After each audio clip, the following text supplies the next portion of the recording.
Hi friends. உடம்புலேயே ஒரு under rated organ என்ன பர்சனலாக கேட்டிங்கன்னா லிவர்னு தான் சொல்லுவேன்.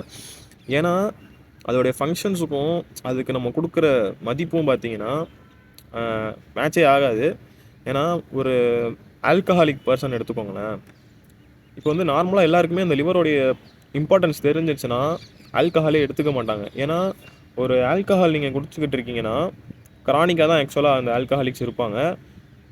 லிவர் வந்து பார்த்தீங்கன்னா எந்த ஒரு ஃபங்க்ஷனுமே காட்டாது. அது வந்து எப்படின்னா எவ்வளோ அடித்தாலும் தாங்கிப்பான்னு சொல்லுவாங்கல்ல, எவ்வளோ அடித்தாலும் தாங்கும். ஆனால் அது திருப்பி அடித்தா நீங்கள் தாங்க மாட்டீங்க. அந்த மாதிரி தான் நீங்கள் வந்து பல வருஷமாக நீங்கள் ஆல்கஹால் பண்ணிட்டு இருக்கீங்க, எதுவுமே செய்யாது உங்களுக்கு. ஏன்னா அந்த மிச்ச மீதியை வச்சு உங்களுக்கு வந்து லிவர் வந்து உங்கள் பாடிக்கு ப்ரொடெக்ஷன் கொடுத்துக்கிட்டே தான் இருக்கும். நீங்கள் எடுக்கிற சப்ஸ்டன்ஸ், நீங்கள் ஆல்கஹால் எடுத்தாலும் அதை டீடாக்சிஃபை பண்ணி நம்ம உடம்பு வந்து க்ளீனாக வச்சுக்கிட்டு தான் இருக்கும்.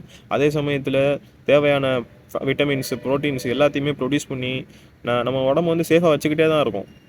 ஆனால் அது எப்போ வந்து திருப்பி அடிக்குதோ, ஃபெயிலியர் ஆகுதோ, அப்போ ஒவ்வொன்றா வந்துடும் ஃப்ரெண்ட்ஸ்.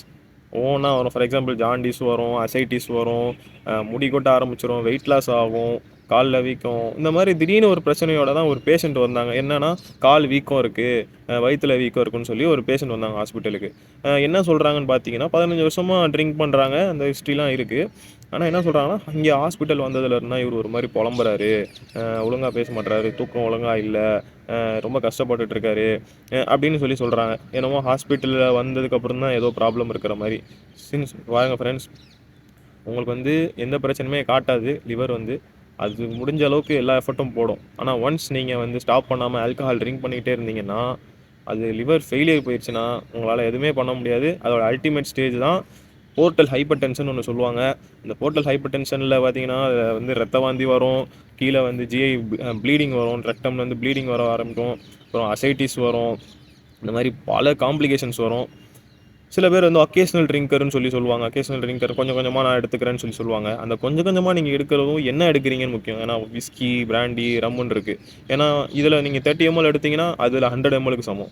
அதில் நீங்கள் 50 ml எடுத்திங்கன்னா அதில் 200 mlக்கு சமம். இந்த மாதிரி கான்சன்ட்ரேஷன் வச்சு வெவ்வேறு குவாலிட்டி, அதோடைய ரேஞ்சு, அதோடைய டாக்ஸிசிட்டிலாம் டிஃபர் ஆகும். ஸோ யாருமே ஆல்கஹால் நான் கொஞ்சம் தான் குடிக்கிறேன், சேஃபு அப்படிங்கிற லிமிட்லலாம் நீங்கள் இருக்காதீங்க. ஸோ ஆல்கஹால் இன்றைக்கே நிப்பாட்டிடுங்க அப்படின்னு நான் சொல்ல மாட்டேன். ஏன்னா அது ரொம்ப கஷ்டம் தான் தெரியும். ஸோ கிராஜுவலாக நிப்பாட்டிடுங்க. நீங்கள் இப்போ தான் ஒரு வருஷமாக தான் குடிக்கிறேன், எனக்கு எந்த ப்ராப்ளமும் இல்லை நீங்கள் நினச்சிட்டு இருக்கலாம். ஏன்னா உங்களுக்கு எந்த சிம்டம்ஸ் எதுவுமே காட்டாது. ஆனால் ஒரு டைமில் காட்டும் போது நீங்கள் கன்ஃபார்மாக ரிக்ரெட் பண்ணுவீங்க. ஸோ கிராஜுவலாக கன்ஃபார்மாக விட்டுருங்க ஆல்கஹாலை. ஓகே ஃப்ரெண்ட்ஸ், பார்ப்போம்.